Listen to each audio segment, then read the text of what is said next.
10, 9. You want answers? I want the truth! Get ready for two guys who can't handle the truth. I want the truth! You can't handle the truth! But we can. Dave Palumbo, Chris Aceto. RxMuscle.com presents Heavy Muscle Radio. Welcome to another episode of Heavy Muscle Radio. I'm Dave Palumbo, and I'm joined, as always, by the technician Chris Aceto on this September 28th, 2020 evening. And Chris, we are almost in October already. I can't believe it. I can't believe it. The summer's gone. We're into fall, and we're falling down, as some people would say. But we're getting closer to the Olympia. I noticed. Well, I want to just say them, and then you can comment. I noticed that we saw that article where they I guess Planet Hollywood, which is where the show is being taken place, is closed right now. Now, I also saw another article Dan Solomon actually sent me where it says it's supposed to reopen on October 8th. Is this I would be nervous wreck if I were the people throwing the Olympia, wouldn't you? I'm in business. I'm a nervous wreck. So I think they have every reason to be a nervous wreck. It's just the idea that, the flu is going to fly in here soon, right? And what that means is that people are going to be sick from the flu. And everyone who gets sick from the flu is going to be worried they have COVID, right? So if you're right. If you work at, let's say, one of these hotels and you call in sick and they say, well, what's the matter? You say, oh, my body aches. I got a high temperature. Returns to insurance, you know what I mean? And liability, where you own the hotel or you're managing the hotel, you tell your employees, you know what, Dave and Chris both have body aches and sick and calling in with high temperatures. We're not opening today. Yeah. Well, I just found an article, I'll put it up, that shows that Planet Hollywood is supposed to return to the Vegas Strip in early October. They're saying October 8th. They're reopening it October 8th, with the hotel portion opening for the weekend and the casino back in action daily. With the return of Planet Hollywood comes a batch of restaurants making the return as well. So, you know what's odd about the hotels closing and casinos? When Caesars had to close down, since they never closed, they didn't even know how to close the front doors. Jesus. Right, because they're open 24 hours. Yeah, I know. They never shut down, so they weren't even sure how to do it. It's crazy when you think about it, right? Yeah. But look, it's a real problem. I mean, I hope everything. In Florida they opened everything. The governor basically said no more restrictions on anything. He tell you to flush your mask down the toilet? No, because I still think that it's it's safety. It might as well be better safe than sorry. I always believe. So yeah. No, I did see that though, that he opened it up, because I have my rentals down there, which that's good news for you, I guess, right? Yeah, quasi good news until I end up like the Olympia hotel and I'm shut back down. Do you think that might be a problem for the Olympia? That they might shut it down again? I think that, the problem with Vegas is, right, it's a transit area. It's not like Maine that borders Canada, which is sealed off from the U.S., and then we border New Hampshire and the Atlantic Ocean, and that's it. People flying in all the time from everywhere into Vegas. Mm-hmm. So it only takes, 10 super spreaders to intoxicate the whole place. Right. I don't know how this Vegas is surviving this whole quarantine. I have no idea. Those hotels, think about what those hotels must cost to run a day. Per day. The electric bill. Yeah. Just to keep the lights what on. about the mortgages on those places, that they owe the banks, Do you see did you get the article I sent you from Times Square from, what was it, TGIF's? No. One of the chain restaurants in Times Square. Right.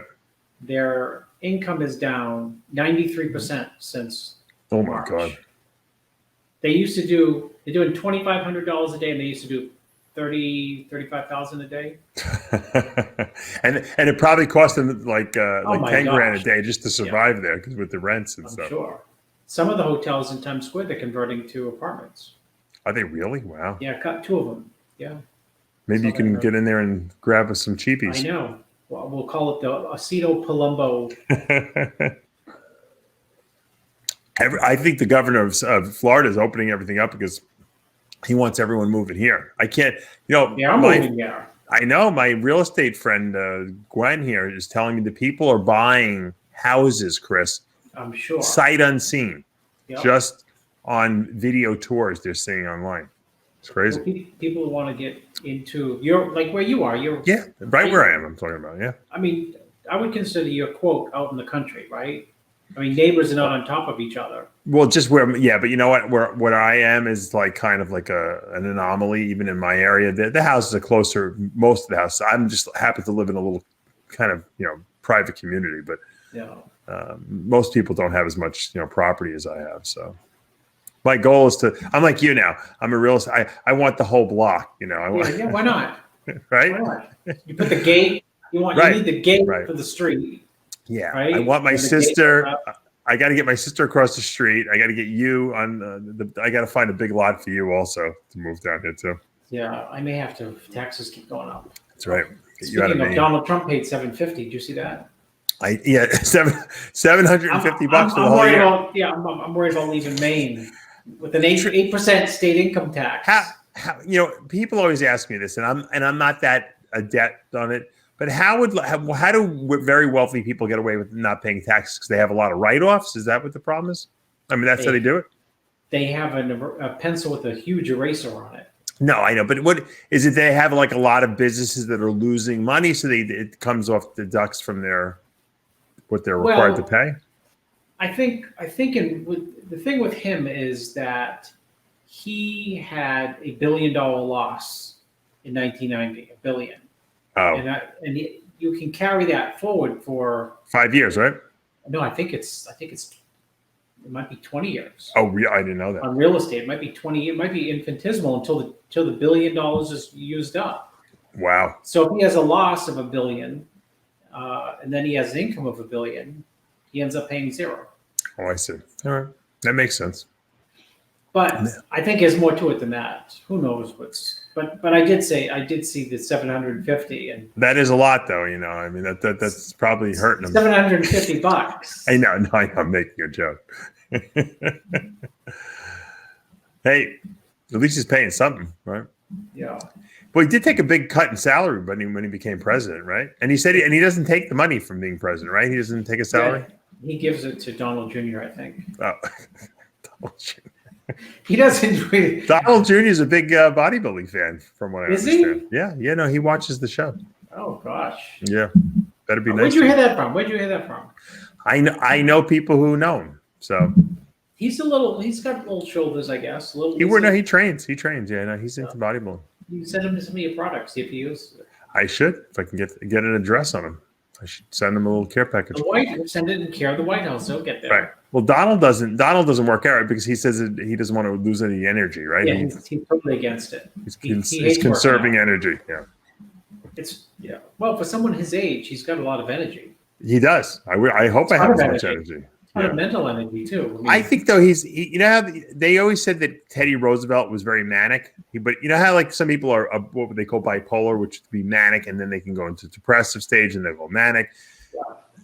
Supposedly Teddy Roosevelt was the only truly manic person, and that's why they said he was so he got so much done. The guy never slept; he was just completely manic. Mhm. I don't think Donald's quite as bad as that, but I think he's got a lot of just energy. yeah.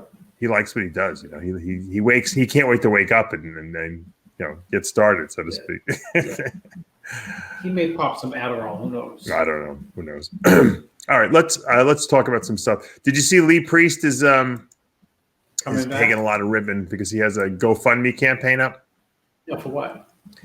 Well, he's looking to fund his needs to get some surgery done. Hey, To let me fix put you his on neck. pause for a second, Dave. Just another COVID related. The last COVID thing I'm going to say. I just got Okay. off the GoFundMe page because music venues talk about they have no business whatsoever at all, period. Oh, no concerts, you mean? Yeah, so I was donating to my local different music venues. No, that's nice of you. Yeah. Maybe you could donate to Lee Priest to neck and operation and stem cell treatment. What's he how much is he trying to raise? 100 grand Aussie, which is about 69,000 US. Because he says he's got to go out of country, he's got to get the operation, he's got to get stem cells, which are very expensive, and then it's going to cost him so much to do the show and get prepared. So he figured, I'll just throw it all in. Because the fans are always saying they want to see him on stage. He said, well, if they want to see me on stage, let them fund it. $5 a fan, and he'll be able to do the show. How much has he raised so far? About $3 grand. But it's funny because a lot of people like completely going off on him. So I did a little interview with him last night just to get people riled up, and people just they're like out. Most people don't care, but a lot of people just outraged that he would. How dare he drive around a Maserati and then try to raise money? Well, don't donate money then. That's what I said. Leave the guy alone. Who cares?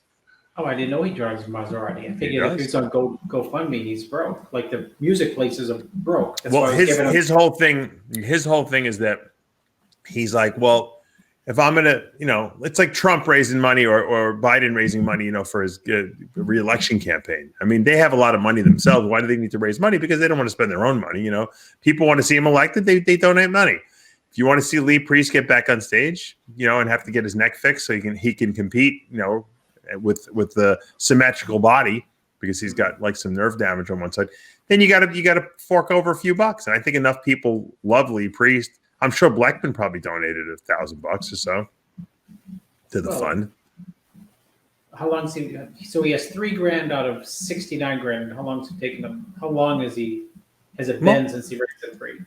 I don't know. I guess he'll run it as long as he's got it. He's only been doing it a couple of days. He's up to $2,800 now, $2,817. Well, yeah, that's good publicity that you had him on. Yeah. Good Why not? Publicity. Nick Trigili is going nuts on this whole thing.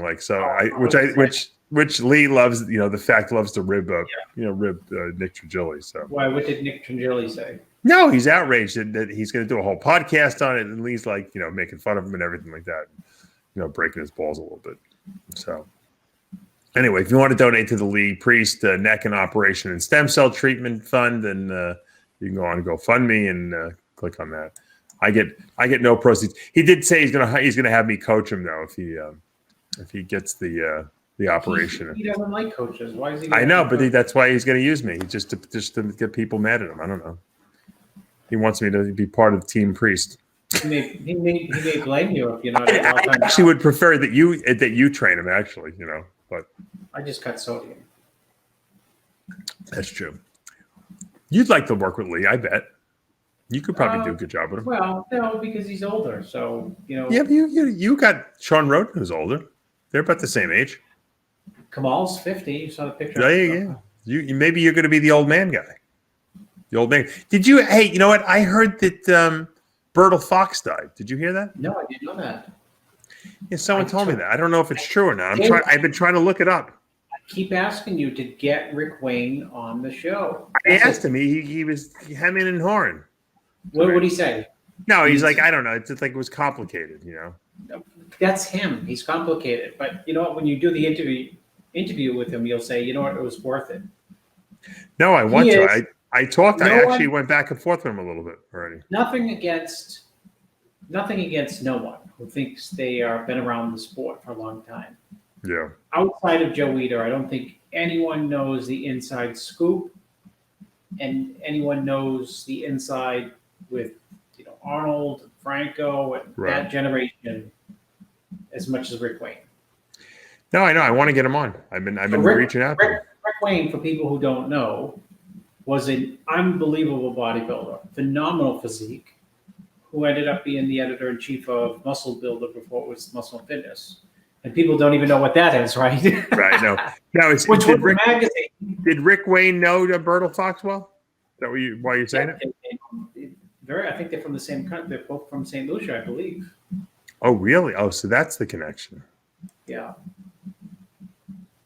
And Rick was Joe's right hand man. And then one day he said, okay, no more nothing for me with bodybuilding. There's Rick Wayne right there, for those of you who don't know. That's like in the 60s. His arm looks like Jose Raymond's arm. Yeah. Or Bill Grant. It looks a little like Bill Grant. No, yeah, him and I went back on Facebook a few times, and we'll make it happen. I get so distracted. I got to keep on top of these guys. Sometimes these older guys are with the technology are not as good. With the internet connections, and it's a little more difficult to make it happen. But I'll do it. Now, our friend over there at My Sugar Daddy, that website. Yeah. My Sugar Daddy is still controlling me. That's the name of the YouTube channel. He put up another video. Last week, he had the video of me doing the Blackman impressions. This week, he had me doing Nasser impressions. So let me see if I can figure out how to put that up. I want to put it up with the voice. Yeah, but your Nasser impression and your Blackman, all your impressions are the best when you're completely and utterly exhausted. Yeah. So they only are the best when you literally are ready to fall asleep. I know. Oh, I figured out how to share the audio. Okay, I think I can do it now. Hold on. All right. I even look like Nasser there a little bit. All right, let me play this thing. This is worth playing the whole thing. It's pretty. I even laughed. Sometimes I get embarrassed by these things, but I actually thought I did a pretty good job. Dorian Yates did poison me because he was worried that I was coming for his title. And I think I was poisoned at the 97 Olympia, where I should have brought home the first place trophy. Many people in attendance. Jumbo Palumbo, you told me that yourself. That I should have won. But I think that Dorian has poisoned me. Yes. Nasser, why would Dorian poison you? He won the show. Yes, this is very involved. I cannot go into it right now, but I believe that to be true. Training is always good in off-season, but the closer you come to a contest, the less you feel good actually while you're working out because you're on low carbs. You're tired. You're going 2-3 times on a daily basis to the gym. So the closer you come to the show, the more exhausted you basically get. Yes, but it's exciting though, isn't it? I would say it's exciting if you finish well. If you don't finish well, it's not exciting, really. Well, yeah, it can be depressing. Yeah, that's true. And you still think Ronnie's the guy to beat? Can't give credit. All guys of the top 6 last year are very good guys, and all of the top 6 guys from last year and the previous years could have won once or twice the Olympia before. It's not only Ronnie, Kevin is very good, Sean is very good, Flex, who's not competing this year, is also very good. Also Chris Comey, and for sure including myself. I think you can switch the placements however you like at a specific day. Okay. Well, thanks very much for talking to us, and now I'll leave you to your fans. Thank you. Thank you. Oh, Dave, you look very good. Yes. And I would go to the bathroom, and if I was hanging out with some girl, he would try to give him his room key, and he'd be like, "Oh, I am Nasser Impressions, and I don't know why you're with that guy. I speak 8 languages, and he is a drug monster." And Nasser, if you're watching down on us now, I thank you, my friend, and I say, good night, Nasser Impressions. Oh my God! You can't make this stuff up. This is good stuff. I believe that. Anyway, so that's my tribute to Nasser. Yes, thank you very much. That was a good impression. Yeah. Yes. Chris, I think that it would be good for you to work with the midget Lee Priest because he needs all the help he can get. Maybe you can get the Sean Ray to lend him the lifts that he wears in his shoes so that he looks taller at the press conference. Lee might do well with that, but if he decides to do the 212 division, maybe he could be the midget champion. I think that he probably has, I call him Armzilla because he only has arms, but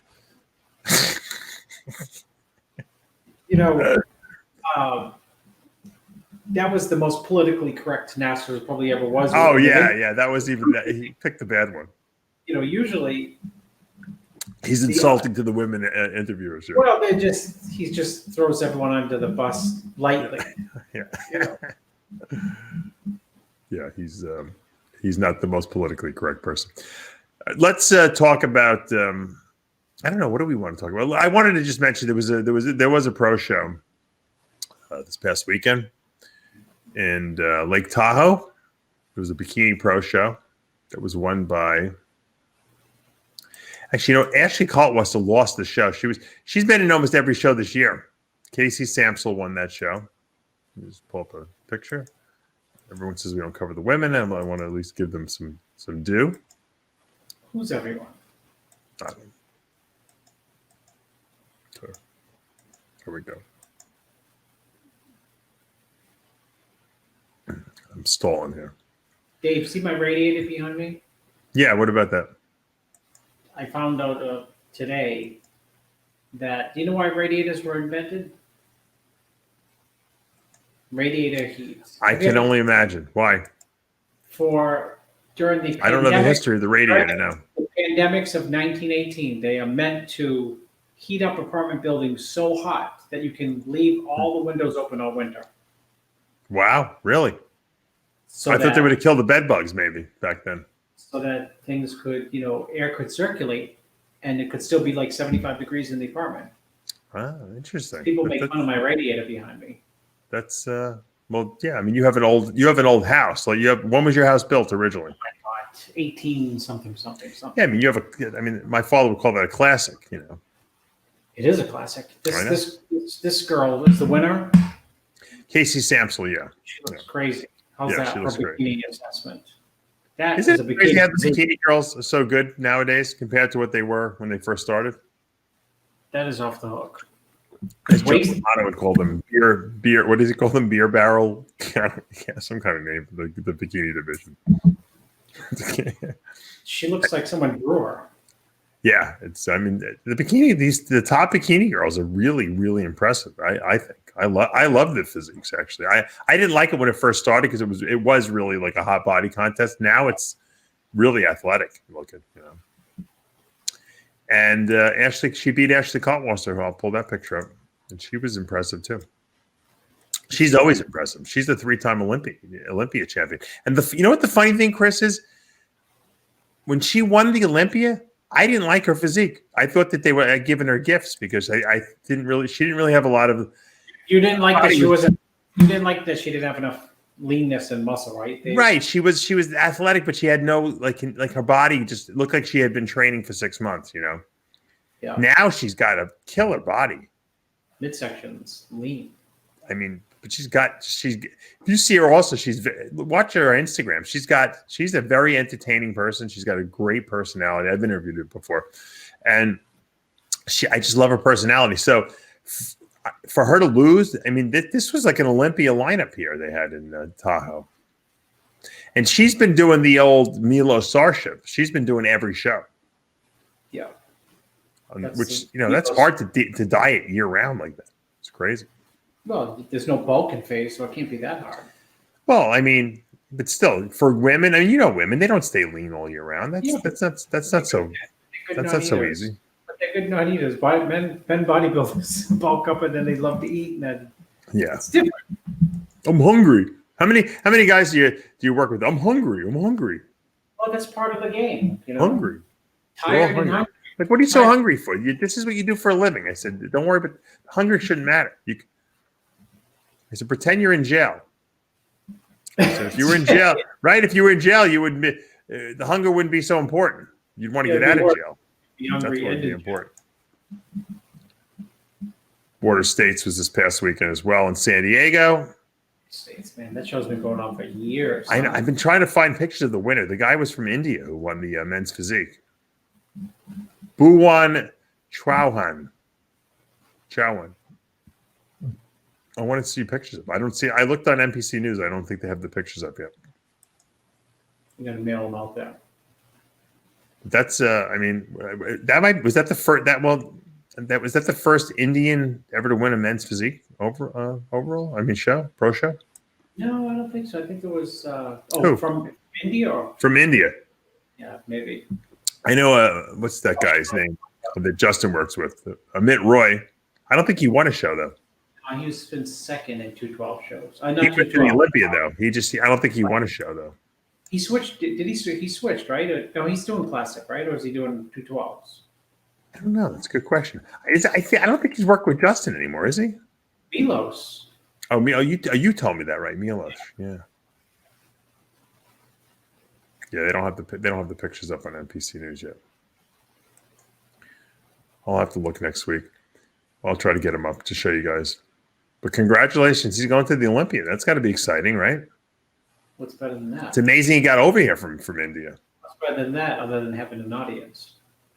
It's funny, isn't it funny how like Pakistan and India, they're like basically the same country, right? I mean, they're right next to each other. I mean, it's the same people basically. It's just split by religion. And if you're in Pakistan, there's no way to get into the U.S. What? Split by the British. The but I'm British just saying, are relying on the country. right? But I mean, they basically live in the same region. But they like the Indians can fly here anytime they want, and then the Pakistanis are on the no-fly list here, right? Crazy. So we got Chicago coming up in a couple of weeks. It looks like it's shaping up to be a pretty good lineup. Chicago and it's in Atlanta, right? Yeah, no, they moved it. Yeah, smart. They should actually hold every show in Florida now. There's no restrictions here, like we said earlier. I mean, they don't have a lineup for the. No, I don't know who's going to be exactly in the show, but I know that there's a lot of few heavy hitters. I know Justin Rodriguez is doing that show, which he's got to be one of the favorites. Is Akeem doing it? Akeem Williams is doing it, correct? Yeah. The most dangerous guys around. Yeah. I heard. Who else? No. Maybe Ramy's doing it. Yeah, I was going to ask you that. Now, I don't know why Ramy wouldn't do the that Alicante Spain show, because that's right. Top 3 qualify. I mean, he's in Europe already. I mean, he's close to Europe already, I should say. Well, you're going to see him either in Chicago or there, one of the two. I mean, he's got it right. He's got to do something. Something else after that, right? Or is the show in Romania in November, is that a possibility to qualify for the Olympia? Is that an open show? I believe there's an open end to 12. I believe. I think. I see they're holding the Dubai Muscle Show again. That's good news for they're giving some pro cards. Remember I went to that a couple of years ago? You loved it. That's where you did the Jake and Coleman interview. Yeah. I'd love to go back there again at some point. Did you interview Dubai's pretty open, I think. I don't think there's any restrictions or I don't think there's many restrictions over there. No. I think you have to take a COVID test right before you get in. I'm not Do sure. you? Well, I told you that. Yeah, I told you they COVID tested me right before the my colonoscopy. Oh, I didn't talk about my colonoscopy with you. Yeah. Uh-oh. How'd it go? Good. I'm clear. I got nothing. No polyps. Nothing. If you know what? Good thing, because if of all people, if you had a polyp, your fibrilizer sales would probably crash. You know what? I was worried about that, to be honest with you. But I said to myself, I knew I had no cancer. I said, "There's no way." First of all, I don't like that. There's no cancer allowed in my life. I don't want that in my life. But I said to myself, "Look, you know what? I've been doing fiber for 25 years. I've been taking my fibrilizer for 10 years that it's been around, and I advocate eating well and taking probiotics, and I really take care of my digestive system. Okay, so." I said, if I have polyps, there's a potential, because my father had them, my sister had them. It runs in the family. I said, but I believe, and I didn't want to jinx myself. I said, I believe that I'll be clean. I said, because I think that I do things the right way. And I truly believe that your immune system is designed to knock out not only cancer cells, because we have a natural immunity against cancer. We have these natural killer cells in our immune system. But they're also designed to take out cells that are growing, even that are not cancerous, like a polyp would be. Because polyps, if you leave polyps, they'll turn into cancer. Okay, so that's why you do a colonoscopy, they clip them out, and then there's no problem. But they start out like that. Now, what happens is if you have a lot of stagnation in your colon because the food is not moving through fast enough, and it's just kind of hanging out there because you're not eating enough fiber in your diet, and your colon is getting weak. What happens is the environment in there gets very acidic, and the immune system that normally functions well in there can't function. It's like a dirty fish tank. The fish don't thrive very well in a dirty fish tank because the water is just filthy, and they can't excrete waste properly out of their body because there's too much waste in the water already. So that's kind of like an analogy to what goes on in the colon. So you want to constantly keep changing the water, so to speak. You want to keep moving stuff through. And when you do that, your immune system functions the way it's supposed to, and it cleans stuff up. So this was a true statement from the doctor. He actually said to me after, and I actually remembered this, even though I was on propofol, which is a wonderful drug if it's administered by a real anesthesiologist, not by a guy in your bedroom like Michael Jackson's guy did. He said to me, he goes, I got to tell you, this is the cleanest colon I've seen in the last 10 years that I've been doing this. I said, oh, really? I said, that's a compliment. You should have got a video of that and put it on your website.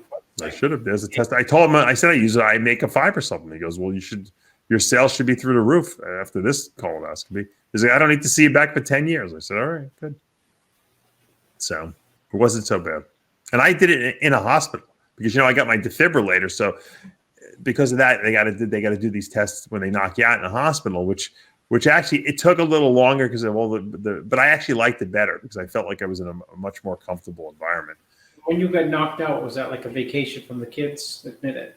Yeah, definitely. It was absolutely. It was you know what? Here's the whole thing. People make a big deal about this colonoscopy. The whole procedure took 12 minutes, Chris. That's the whole test. 12 minutes. It took I had to prepare for the whole day before that. I had to drink this Go Lightly solution. It's like 4 liters. It's over a gallon of this stuff. And you got to drink 8 ounces every 10 or 15 minutes between 4 and 6 p.m. And then you got to do the other 2 liters between 10 and 12 p.m., 12 a.m., at night. And you can't have any solid food all day, and you got to drink.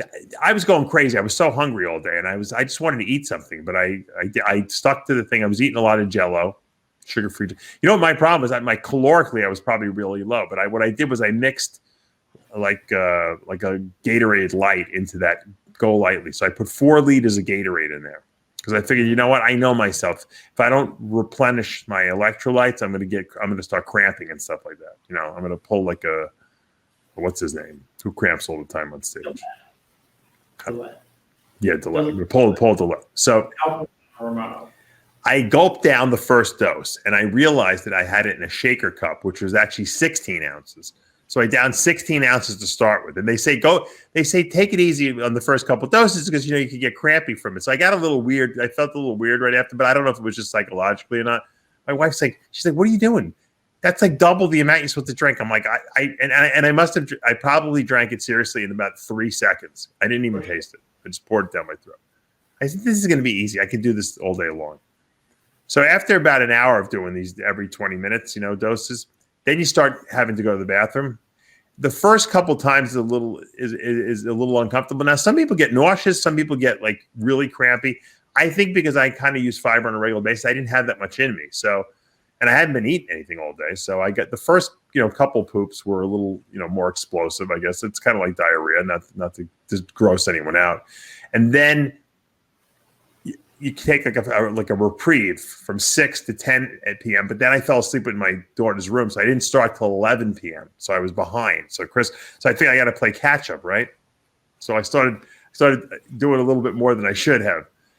But at this point, I have nothing left in me. So all I'm doing is I'm basically pooping out whatever I'm drinking. It's just going right through me. So by 12:30.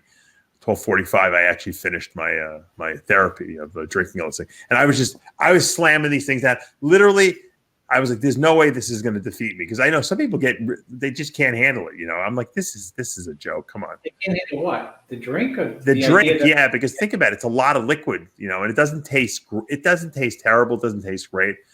Like I said, I didn't even taste it. I just poured it down. If you sat there and how some people sit there and they try to sip this stuff? You can't do that. It's like with my Fiberline shake. You can't try to drink it like it's a freaking vodka martini. You got to just gulp it down. Some people don't have that ability. It makes them gag. They want to throw up, So I had no problem with that. I got it down. I did this thing. At one sitting. So I was working. I was in the office right here. I was working till 2 in the morning, actually answering emails So I got the stuff down. I went to the bathroom every 10, 15 minutes, relieve myself. I went to sleep. I got about 3 hours of sleep. I woke up the next morning and went to the hospital. So clean bill of health. What else did you do? Yeah. I encourage everyone. Have you gotten a colonoscopy yet? Of course not.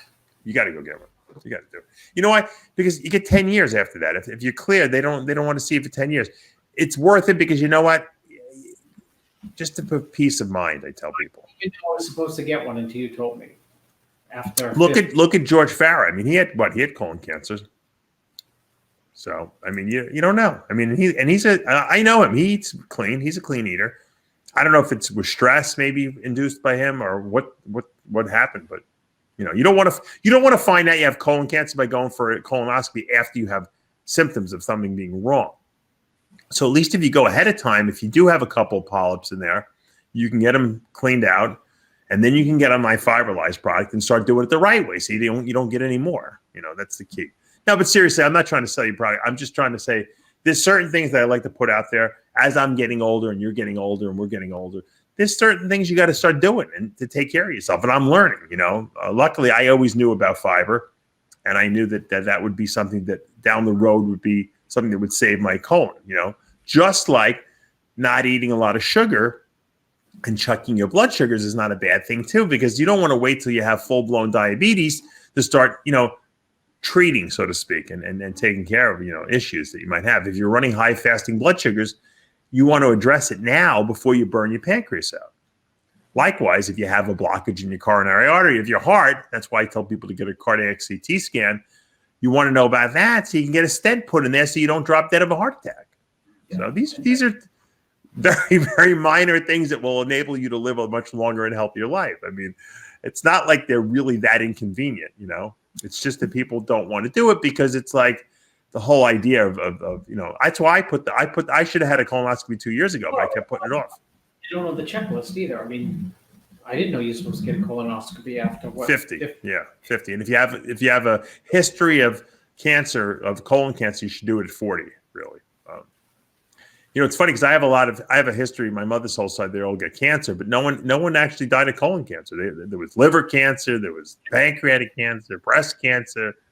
My grandmother somehow had lung cancer, even though she didn't smoke. I don't know, but no one had colon cancer, which was good because that can be inherited. But my father's side, no one had colon cancer, but they all get polyps. My sister had polyps, my father had polyps, but they didn't use any. No one knew anything about fiber, so who knows?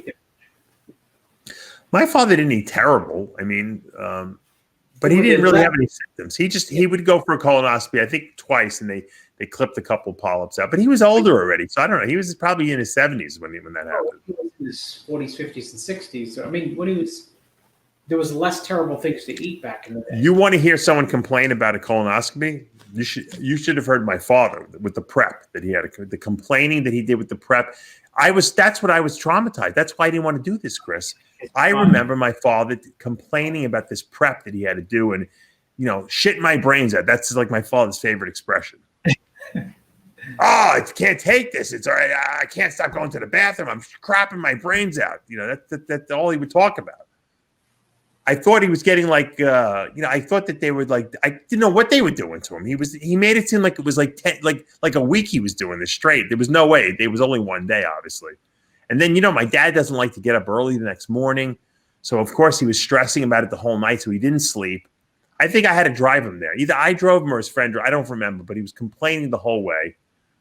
I remember the morning. I don't know if I think at one of the colonoscopies, I was still living at his house, or maybe I think I had gotten divorced at that time or separated, and I was living there. He was complaining nonstop about this stupid colonoscopy. And then he complained afterwards, Chris, that they ripped open his asshole. Not my words, his words. That he was, they somehow were too rough down there. Now, you're asleep when they do this, but when he woke up, he said he had I don't know, bleeding. I don't know what he had. So now I was a nervous wreck that they were going to, maybe I have the same, maybe I think it's going to happen to me, they'll perforate they always make you sign this thing that if they perforate your intestine, they're not responsible or something like that. Well, look, related, you can send, speaking of colons and all that, you can send Hassan Mustafa some Fiberlize. He's down with Flex Lewis. Oh, that's right. Have him, you know what? Tell him. Yeah, I'm still thinking. Have him text me the address. I'm going to send. I'm going to send Flex Lewis, and I'm going to send Hassan Mustafa some Fiberlize to use because I want to make sure Flex doesn't get any hemorrhoids before the Olympia. So I'm petrified. I'm on the table, Chris. You know, they make you turn. I thought you got to turn over on your stomach. They have you on your side. So I'm on my side. I got the IV in my arm, and they have this huge syringe. They're gonna pump in all the propofol. They're like, you ready to go to sleep? I'm like, yeah. So they push it into the IV. They're like, all right, you're gonna go to sleep. I said, before I fall asleep, I started feeling it already. Like before, I said, just be gentle down there. So I'm thinking of my dad now. I'm thinking, oh, I forgot to tell them about my dad, and he had a bad experience. Everything went fine. I have no problems. I know nothing afterwards. My father just makes he used to make a big deal about everything like this. He would make such a big deal that I thought every procedure was so traumatic. Did I told you about his cat? I don't know if anyone wants to hear this. He had the cataract surgery. His cataracts are so bad. I don't think he can even see. He gets the one eye done, and then he's complaining, Chris, for weeks, months that he sees. I think I told you this. It looks like there's the fence he's seeing through. He's like, there's a grid. All I see is a grid. He goes, they ruined my eyes. I said, you couldn't see before. What's the difference? He's like, I said, did you get the other eye done? He goes, no, I'm not going back. I'm seeing through a grid. He goes, I can't even get this eye. I said, well, maybe you're seeing through a grid because the other eye is, is foggy and this one's, it could be screwing up your vision. He's like, you don't know what you're talking about. So finally, I guess he went back for another eye exam after 2 years, and they told him, you got to get the other eye done. You got a major cataract there. So he finally gives in and he cancels it like 4 times, and then he finally gets it done. And his vision's perfect. I said, hey, how's the grid? He goes, what grid? I said, you used to see through a grid. He goes, I don't know what you're talking about. I said, what are you pulling on me? Because he can't, at this point, maybe he doesn't remember or if he blocked it out. I said, you told me after the first surgery that you were seeing through a grid, it looked like, and that's why you weren't getting the other eye done because you thought they screwed you up. He's got, I don't know what you're talking about. Because I said that? I said, yeah. He said, well, I see fine now. I said, well, all right, well, that's good. So, he makes mountains out of molehills, my father. My father was the same way. He did that. Was he? Everything was a big deal. Paying bills was a big deal. Opening bills, shoveling the snow, doing the leaves. Why do our parents make everything such a big deal? They ruined my. My mother who was Irish, complained it on the Italians. She just said it was in their bloodstream. I believe it. Completely believe it. So. Well, you could have videoed that, Dave, going to the doctor, and you probably would have had more hits on that going to the doctor. I know. I should have filmed it. Colon cleansed. I should have filmed the whole thing. They send you home with pictures. Did you know that? They send you home with. I have pictures of my colon. They actually take like little snapshots. Refrigerator. Yeah, it's on my refrigerator. It's like when your kids bring home like an A+ paper you put on the refrigerator. I put my colon on the refrigerator. Yeah, they show the different portions: the ascending, the transverse, the descending, the sigmoid colon. And they show all those spots, and you can see. And it did look very clean to me. Oh, congratulations! You're good for another 10 years, Dave. Yeah. I was looking at Antoine Valiant had a great video. He was talking about people who ask him if dieting is hard and he hates people who complain about how the diet's so hard, and he was just basically giving relevancy to he was living in like on the street, like eating at soup kitchens. He's like, that's hard. He goes, yeah. Dieting is not hard. Eating 6 meals a day, going to the gym is not hard. Yeah, I thought that was a great analogy. People don't have, everything's relative, right? Yeah. People think everything's so hard. I'm like, go to jail. I think we go to jail for 5 months, like I did. That's way harder than dieting for for 16-week contest diet. Look at that picture Antoine did. I love his classic poses he does. He may not be Mr. Olympia ever, but he certainly has a physique. Mr. Olympia. What? You're predicted, I don't know if you remember that, on this show, you thought he was going to be Mr. Olympia. Like 3 years ago, you said, I think this guy could be Mr. Olympia. Well, I think he's got the talent to do it. I don't know if I don't know if he'll accomplish it, but he's got he's got a physique that people would look at and say, you know what, I want to look like that. And I think that sometimes that's better. It's got a marketable look. I think people can relate to his physique because they're like, wow, it's an impressive look. I think I like look at Sergio Oliva Jr. too. I say, that's a physique I'd be happy with. I used to say that about Tony Freeman all the time. Yeah, how is Tony Freeman doing? I just mentioned his name with John Rogan today. He's got to be like 60, right?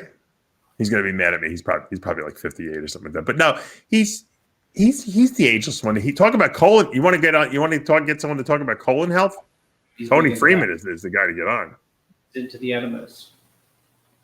He's really into colon health, more so than I am. That's for sure. Yeah, you should get him on. He hasn't been around for a while. I know. I don't know what he's been up to. Let me see. Let's look at his Instagram. Oh, he has a good picture of him. Hold on. Look at that picture. Hold on. I love playing with this little. Yeah, look at that picture. I mean, isn't that a physique you'd love to have? Killer physique. He would wear those. He would wear outfits that I'm like, holy. He looked like a superhero. It reminds me of the Aaron Baker used to wear outfits like that. Yeah. Right. I mean, who did look better in the gym than Aaron Baker? Probably the best gym physique ever. Damn right. Probably one of the most underrated bodybuilders in the IFBB hour. Yeah, Baker got screwed because when he left the IFBB for Vince McMahon's organization, I'm sure he was making probably way more money there. When he came back, they really punished him because he had a physique that could really. The other guys really didn't really have physiques that could do damage. He had a physique that could do damage, But before he left, there was some questionable placings. Yeah, that's true. Maybe you're right. I don't remember exactly. Look at that shot. That's a Mr. Olympia shot, Tony Freeman. He had a front double bi that was Mr. Olympia worthy for sure. With that 29-inch waist, he had. Did he jimmy those arms up, Dave? I don't think so, Chris. I think I actually asked him to do it a couple times, and he wouldn't do it. They weren't jimmied. He had good arms. Great biceps. And if you remember, he had very good quads. Oh, crazy quads. His legs came down a little, at the end of his career there, which happens to a lot of older guys, but he had great front quads. He had trouble with the glutes and hams. That's why I used to torture him with the ketogenic diet because it was the only way he could get his glutes tight and dry. Matter of fact, I actually had him compete in shows that he won when he wasn't even eating any carbs, Chris. We would go in with 0 carbs. He would just eat fat and protein. And he looked good. Sometimes he looked like he was on like 1,000 grams of carbs a day. Yeah. Sometimes you probably carb him up and probably fall to 9th place. Yeah, what we would do is we would give him carbs like the day of the show, and that was enough. That he didn't need a lot to fill himself up. He walked around so round already. He was an underrated guy. If he didn't tear his pec, he would have. He could have been Mr. Olympia too. He's another guy because he was tall too. He had a lot of good shots. The year that Dexter beat Jay, that was at 08, you could have made a case for Freeman winning that Olympia. I mean, really. He looked great that year. That was his best ever. 08. Yeah, he had a lot of good shows that he looked really good in. A couple Arnolds, and then he was right up there. He won a lot of shows. He would win at least a couple shows every year. Yeah, of course. Because if it wasn't like the Arnold or the Olympia, it was usually a Freeman win. Yeah, it was a Freeman win. And he would bamboozle the judges. I brought him into a couple shows where he was a little off, and it didn't matter because he was a great poser and presentation, and he just looked good standing in the lineup. And so these guys, you can't beat a physique like that. That's what superior genetics do for you. A lot of people don't realize that. Outstanding front double, outstanding front lat spread. Even his back shots were side tricep was killer too. Yeah, when he turned the leg to the front. He knew his body too, and that's something that you can't really explain to people. You have to learn how your body works best. And if you do that, what you'll find is that you can bring the best out of yourself. And a lot of people never learn. I learned how my body worked best. It was the end of my career already. What did you figure out at the end that you didn't know? No, I figured out. I figured out what poses looked the best for me, how to position my body properly, how to pose, and I couldn't even really do it the way I wanted to because I had really bad shoulder issues, and so, I was, it was like too little, too late. It's like the old saying, if I knew now what I knew then, how much better would I have been, Oh, here's a good shot. You'll like this shot. He has a shot of his side tricep versus Sean Roden's side tricep. This goes to Sean Roden, Mr. Olympia. This just goes to show you how good Tony's side tricep was. How's that shot, Chris? Yeah, it looks phenomenal there. Now that's not Sean Roden's best side tricep either, but Freeman had a really good side try. Yeah. He hit it like Roden did. It was almost a front pose, right? Because they both had great abs. For a big guy with that much muscle, 260, 265, to be able to blow down on their abs like that, that's impressive. Usually guys that are that big, their belly will hang out a little bit when they do that. If you remember when Sean really came on in 2012, it was Tony got second to him at the Tampa and the Dallas. Both shows. Oh, that's right. You're right. Good memory. Very good memory. I was there. No, I know you were, but I've been to shows and I can't remember what happened. The shows. I just know that Tony was the favorite. That's why I can remember it. It was the favorite going in. Yeah. What was that? 2012? You said? 2012. They were filming. I remember Roden saying, they're filming a movie, and I said, with all the bodybuilders, I said, "Are you in it?" He said, "No." That's right. That's right. That was right before he really had the You breakout. win the show tomorrow, which was the Tampa, and they were filming everyone. Everyone was in the show except I think they were filming Rolly. Yeah, I think you're right.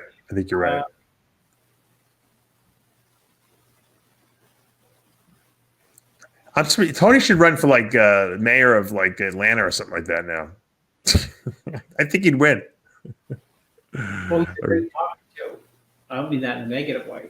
He can talk forever. No, that's what I mean. He's a great talker. Look at this. Look at this shot. This shot is so good. I had to look at it. I thought it might have been morphed. It looks so good. Look at that one. Yeah, that's 2008 on the left. Yeah. That's when I said he looked the best. Yeah. I mean, if you say that's Mr. Olympia, does anyone say, "Oh, how dare he wins Mr. Olympia"? No, you'd be like, "Yeah, of course it is." He looks crazy there. You'd be like, "Of course it is, Mr. Olympia." It's crazy there. Yeah. He was Tony. We'll get him on the show. I haven't talked to him in a while, so I got to get him on. He's always got some new, something going on. So that was the year. Well, he one of the years he was good. He would shows, but he took a big jump. Maybe it was that year, 2008. No, he was. I'd been working with him, I think, for 2 or 3 years, and it was just we were building to that. And I think that was just, that was his. He just peaked that year. That was his best. I mean, he was still extremely good in 9, 10, 11. I mean, he had a long career. Oh yeah, because you know what it is, he was so good structurally that he could, at a week show, who's beating Tony Freeman? You're gonna give him the win. Look at this shot. Hold on.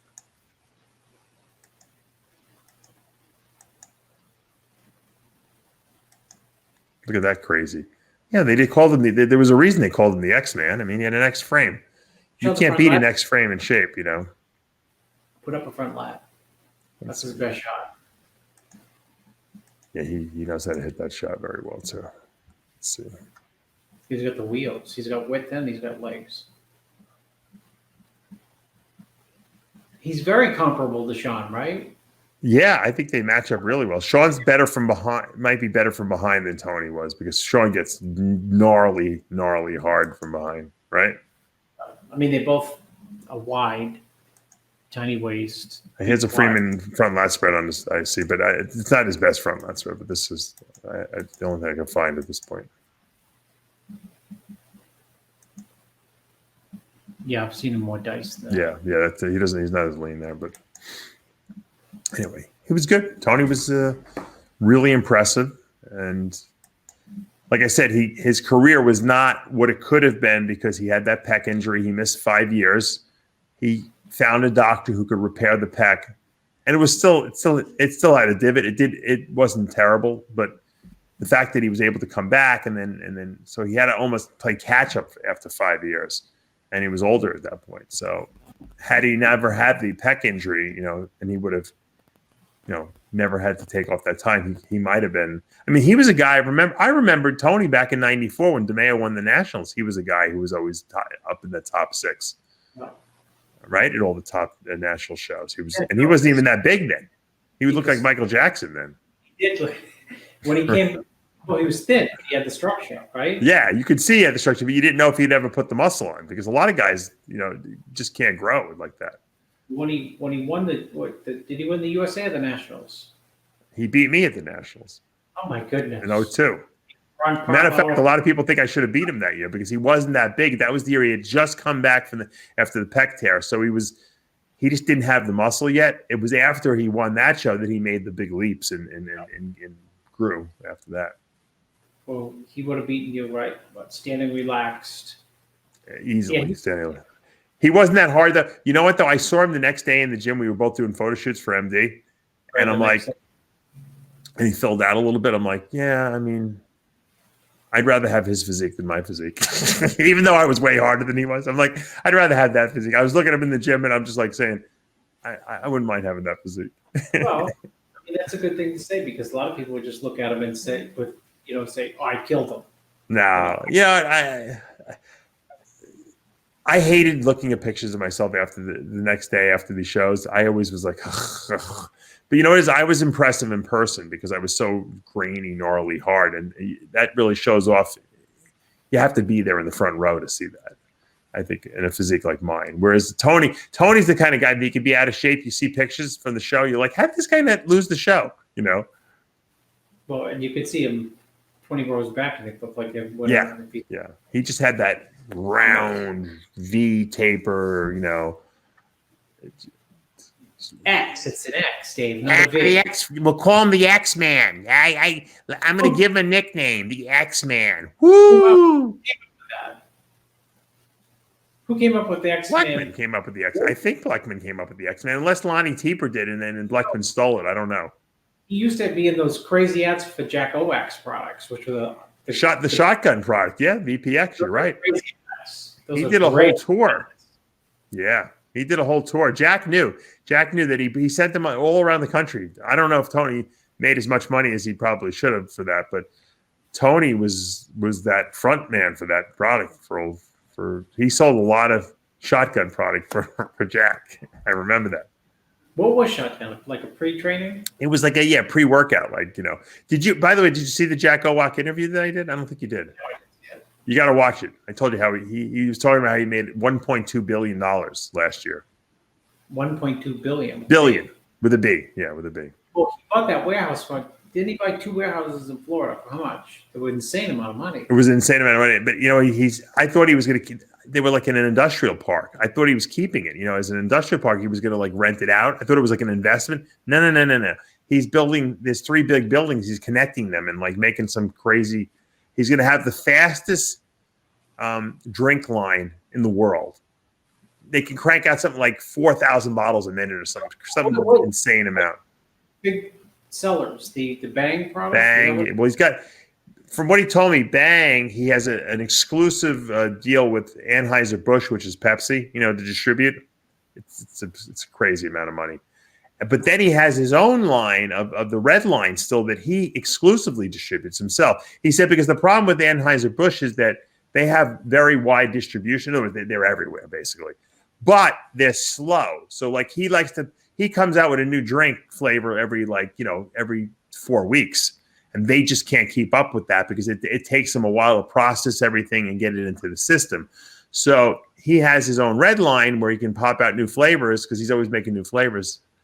And then he could just insert them directly into his own distribution, pipeline. Is the Redline product today the same as it was maybe 10 years ago, or they? No, this is the story. The original Redline had ephedra, I think, in it, I believe. Okay. Now, when they banned ephedra, he had all these backup stuff, the DMN, all the stuff that is banned now was still legal. He had a crazy. He had so many things in Redline already, like alpha yohimbe, and he had all these things that were super freak, like stimulants. That when they pulled ephedra, it didn't really affect the potency of his drink. So GNC said was buying like $1 million a month from him or something like that in these drinks. It was crazy. And they couldn't buy enough from him, that kind of thing, because everyone lost their ephedra drinks, and there was no ephedra. People had nothing to use. He was the only game in town, he said, for a good year or two. So he really made a lot. I think that's where he made most of his money, and he was reinvesting it back into the business, basically building better drink lines, because he always did his drinks in his bars in house, which was smart. Now he's got like a facility in, I think, Atlanta and one out west. He's got like 3, and then he's building that new one in Florida. He said what these drink companies do, Chris, is that a lot of times they'll make the bottles in one place, then they got to ship 1 million bottles to the bottling plant where they actually bottle the stuff. He in Florida is building in these 3 humongous buildings that he bought. He's going to make his own bottles, which are going to save him a fortune.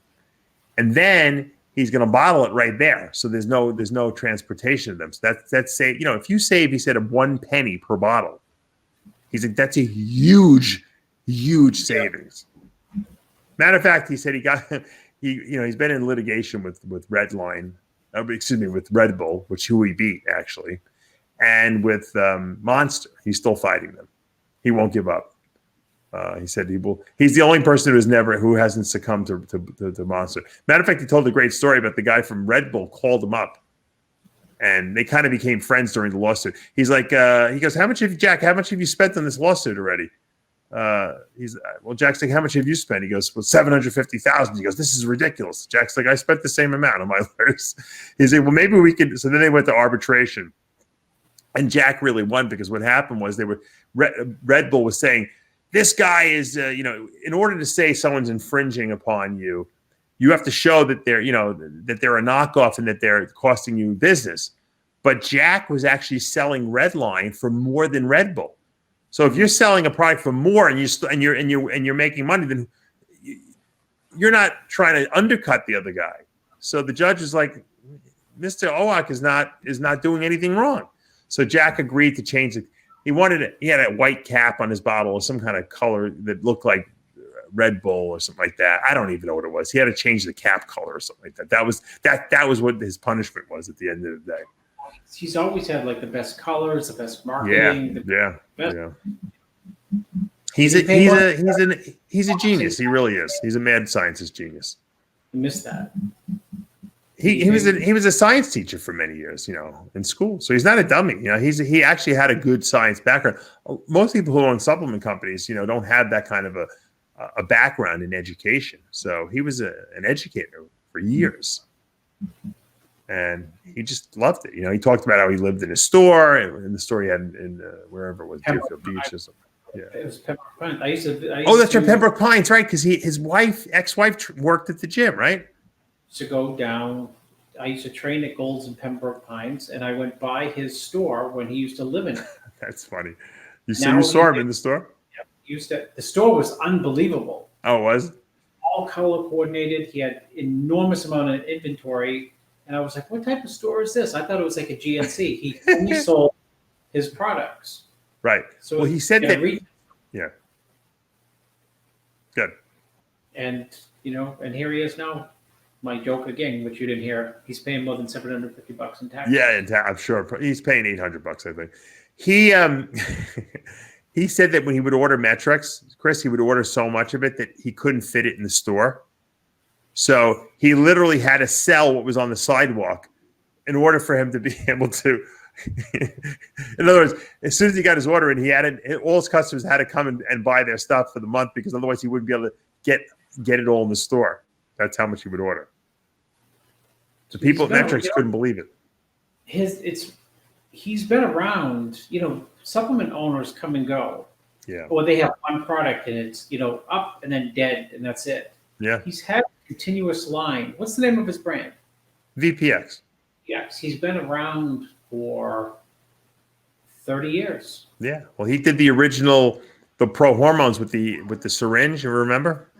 With the Clenbuterol. Yeah. Well, they all had a syringe, but it was what his idea was smart because if you ever see if you give your young kid like Tylenol, it comes in that little syringe. You put it in the top of the bottle. You kind of measure it out so that you can give them the right amount. You squirt it in their mouth.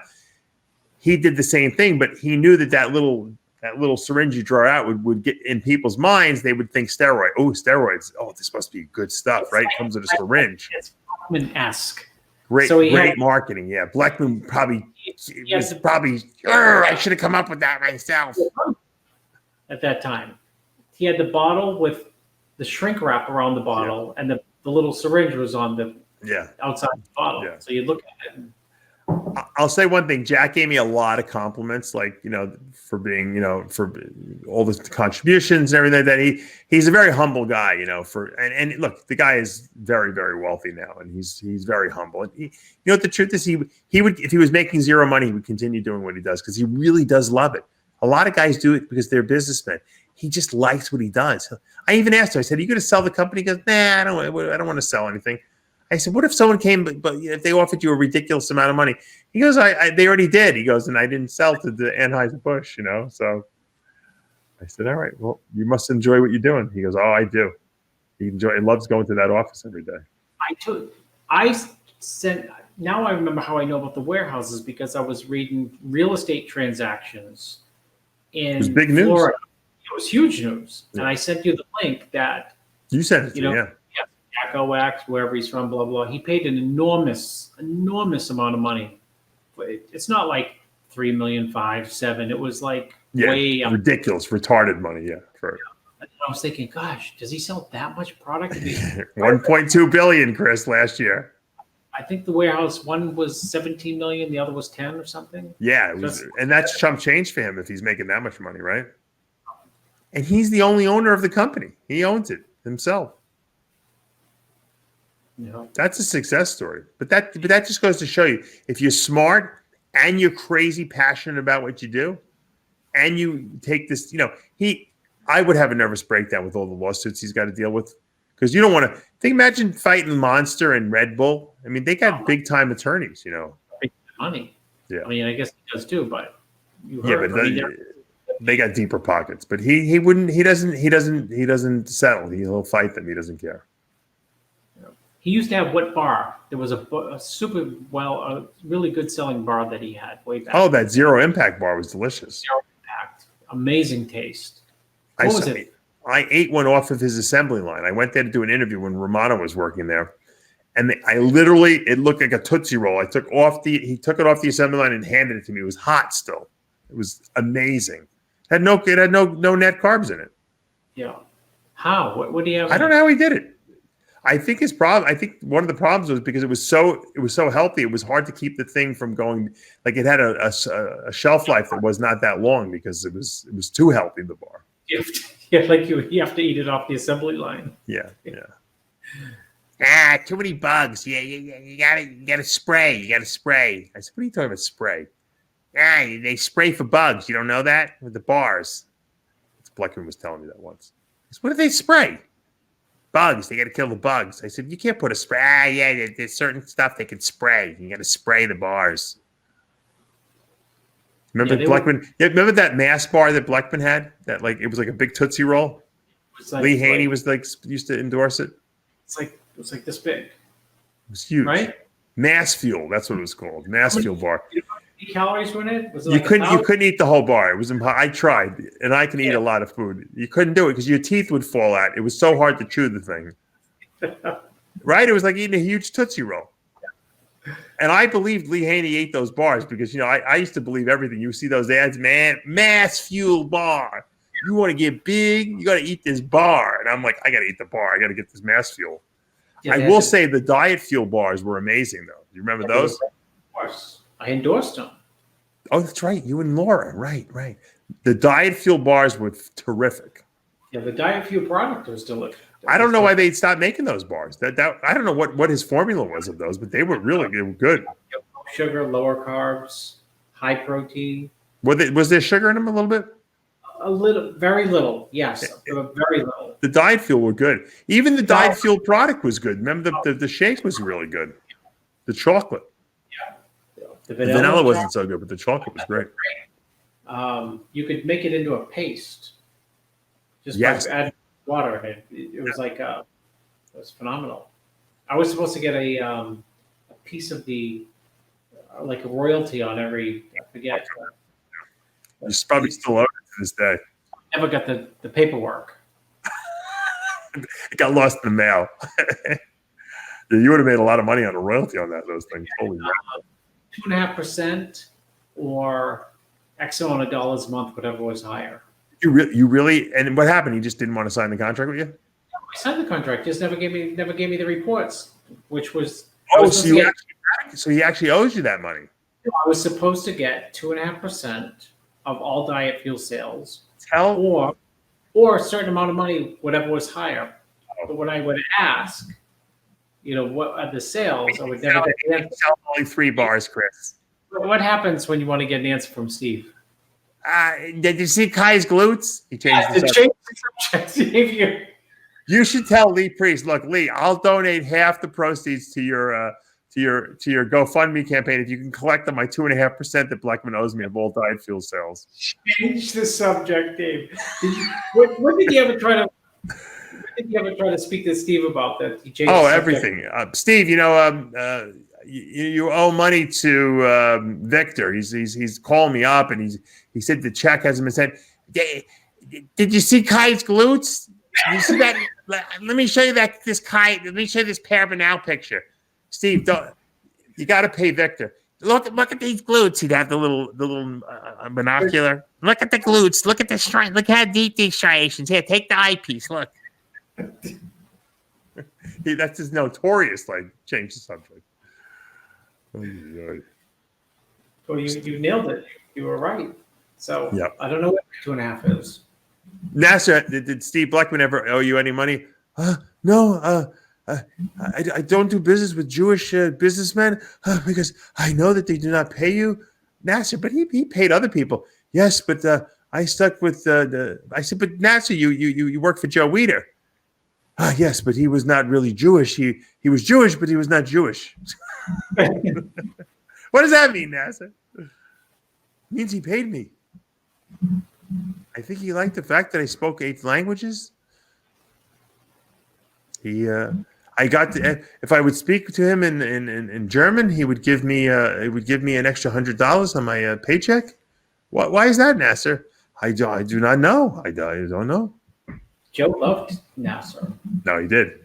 Kept him under contract a long time after. Yeah, no, Nasser. He did. Nasser definitely did well with Weider.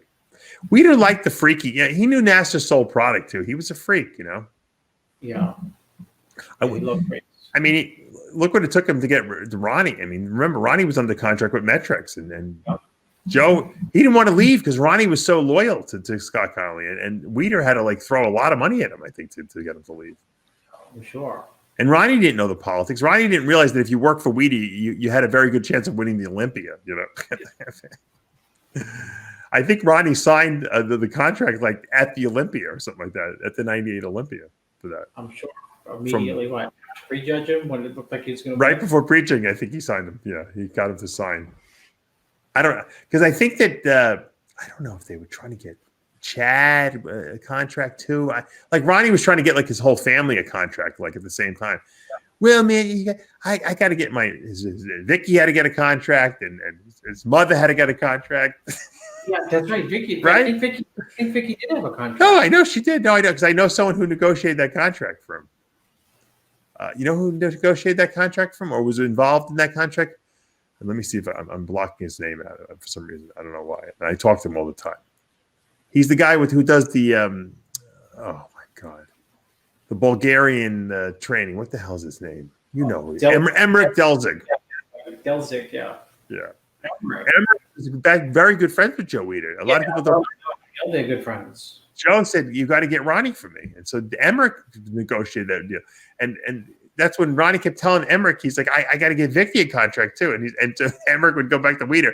You got to give Vicky. He didn't even know who Vicky was. Joe. He didn't, of course. She won the international or something like that, and she's the top female bodybuilder. Who is she? You got to give Vicky a contract. All right, we'll give Vicky a contract. Well, you got now. Chad needs a contract, and Kim needs a contract. Everyone that Ronnie was involved with needed a contract. I think we gave all contracts too, Probably. just to get Ronnie to sign on. Anyway, Yeah. all right, we got to wrap it up. It's too late. Too late. We're off on a tangent here, but I think the take-home message for the whole show is: if you guys want to see Lee Priest back on stage, go donate to his GoFundMe campaign. Stop breaking his balls. No, you know what? I would love to see, as a fan of the sport, I would love to see Lee back on stage. I don't know if it's possible, even with the surgery that they're saying that he needs for his neck, to release the nerve that's being pinched off in his neck. But wouldn't you love to see him back on stage again? Not really, because No. it's always comebacks aren't really that good for people, Yeah. because we always, we expect them. We think like, yeah, he can come back, and then you see them, whoever that may be, and you say, oh yeah, they're not really like they used to be. Right. Yeah, that's true. Well, Previous self. you never know. So, but I'd like to see him without pain. Yeah, I don't know how much pain he's in. I just think he can't. When he trains, he can't feel the muscle because it's not activating properly. Because he's got that the nerve being pinched off. If need be. It's a scary look. Anytime they go in there around your spine, and they have to play around with those nerves, it's scary. Look what happened to Ronnie. The thing that sucks is that it happened in a car accident. It didn't even happen, from the gym. So, all right, guys, let's wrap this thing up. Until next week, guys. Remember, with Heavy Muscle Radio, Truth hurts. good night, everyone. We'll see you next time.